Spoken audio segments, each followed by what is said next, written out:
I'm Tom from DIY Life Tech, and today I am installing the weBoost Home Complete cell phone signal booster. So we're going to start by placing the inside antenna. Basically, we've got an outside antenna, an inside antenna, and a booster, and we're going to connect these all up and place them where they need to go. So firstly, we're going to place the booster and the inside antenna in a location where we need the biggest boost for our cell phone signal.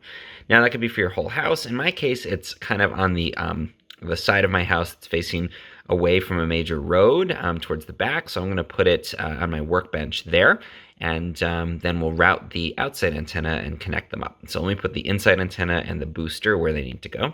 Here's my inside antenna. So I'm going to start just by laying these out, putting them where I want them to ultimately go. And so I'm just going to lay mine down here by my workbench. Here's my booster. It's pretty hefty, pretty solid piece of hardware here. So I'm going to go ahead and place that over by my inside antenna. Now I'm going to go find a pole that I can mount the outside antenna on that will face towards a cell phone tower. Here's my outside antenna. I'll take that out. Okay, so I'm going to mount this out in my yard eventually. I'll put this there for now. So now that we have everything laid out, let's go ahead and mount that outside antenna as our next step. Now there's two mounting options. You can do a pole mount or you can do a wall mount. I'm going to explore both options and see what I can do. We'll begin by using the little nuts to mount this, or little bolts to mount this onto the back of the antenna. These two bolts go in and then just tighten with the hex wrench, and this is attached. Now before we go ahead and mount anything here, we're going to want to use the Open Signal app. That's an app that allows you to see on your phone where the nearest cell phone tower is. And the key is you want to be orienting your outside antenna towards that tower. So in my case, it's over in this direction. I used the Open Signal app and found where my Sprint tower is. So I want my antenna to be basically oriented facing towards it. And the best option, again, is to mount on a pole, because then there's a later step in the installation process where you can tune the position of your antenna. I don't have a pole that's readily available, and I do have a roof overhang where I can mount this that actually will point it in the perfect direction. So another option is, instead of using the bracket that does come with this for pole mounting, you can also just screw this part of the bracket directly into the wall. And I'm going to go ahead and do that. We use two wood screws to go in there, very sturdy, into the underside of the overhang of the house here, the eaves here. And then you can see my antenna is nicely mounted. It's pointing right up the hill towards the cell tower. And I've got my end of the cable coming down here and ready to connect up for the next step.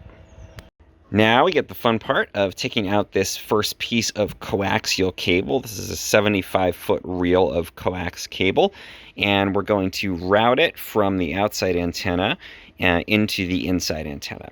So you want to route it first instead of plugging it in first, because if you plug it in, the weight of the cable, if it's not supported, can actually damage the connectors. So we want to route it first and then plug it in later.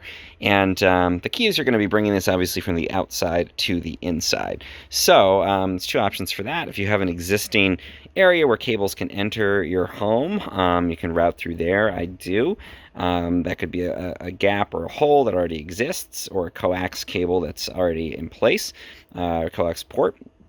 The other option is to drill a hole the same diameter as the cable here, and then route it through that, and then probably caulk around that. Thankfully, I don't have to do that, but that's certainly an option, not too hard to do.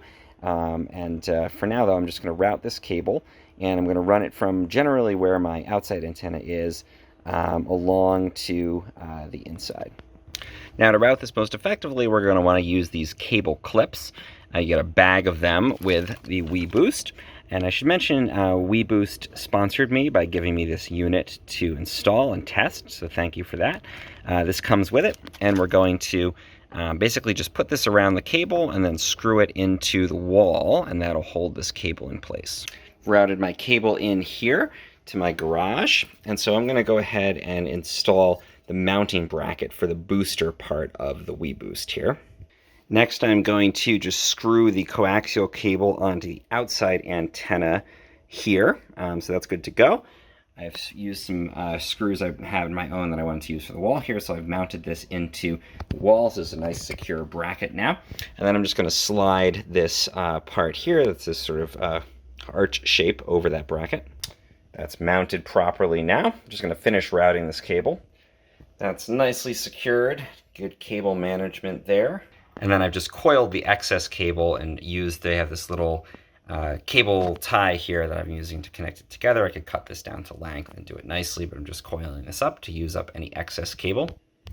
Next, we're just going to repeat the same process, connecting the inside antenna part here with our other coax cable. This is a 60-foot cable, and then connecting it up to the inside antenna, which will mount on the wall using the exact same mounting bracket. The key here, the inside antenna needs to be 24 inches away from the booster at least. Again, with a 60-foot coax cable, that's probably not going to be a problem. And then the outside antenna should be at least 20 feet from the inside antenna, ideally.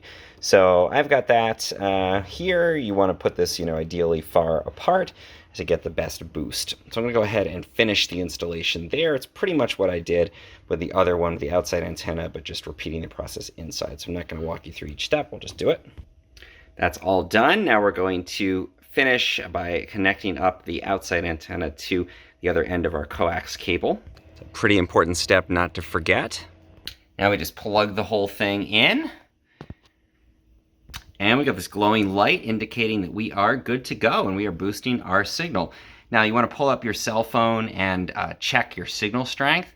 And then if you did a pole mount, or you can reposition your outside antenna, you just want to move it about a quarter turn at a time while checking your cell reception, unplugging and plugging the booster back in to see what impact the booster is having until you get the best boost you possibly can. But that is the installation of the weBoost Home Complete. And not too hard to do.